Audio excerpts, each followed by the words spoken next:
Hello mga idol, maayong adlaw sa tanan. Congratulations di ay ha. Gahapong adlawas to ang 19 target on the spot gyud.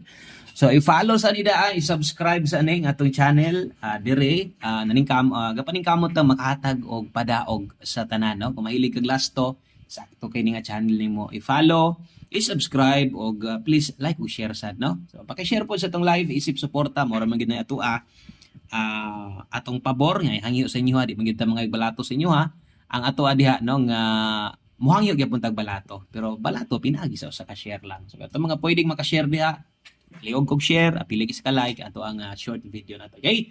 So today is Monday, May 18, 2026. Untag makahatag na sad ta og blessing sa inyo no. Untag makahatag tag padaog, makahatag tag grasya pinaagis ato ang gipaning kamutan. Apil gyud paning tiil no, kining ato ang mga best bagdok lasto. Labi na gyud karong adlaw. So kumusta man yung adlaw Domingo gahapon? Ready na ba mong mudaog diha? Itaas ang tiil no, iubos ang kumot. Ang kamot. O itaas ang tiil. O niya itaas pud ang kamot. Taas na tanan iwagayway para swerte buenas ta karon no. So 06 good vibes unta ha. So, ikaduhang last na to 2-0. Ay kalimot og share diha. All draw guides ni ha. Lapos na ni. Siyempre, kinahanglan dipinsa. Rumble gyud. Di gyud pwedeng di ka mag-rumble kay saon naman lang 9-7 ra gitayaan, 7-9 ni gawas. Agoy. Perting mahaya hino ni magway last to inyong lugar.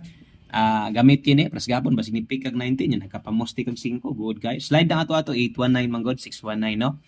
So sa mga musabay, so good luck na lang ninyo. Og nindot kay itong last to karon 6420-06 og 97. Kara daghang salamat, amping mo pirmi. Good luck, God bless og bye-bye.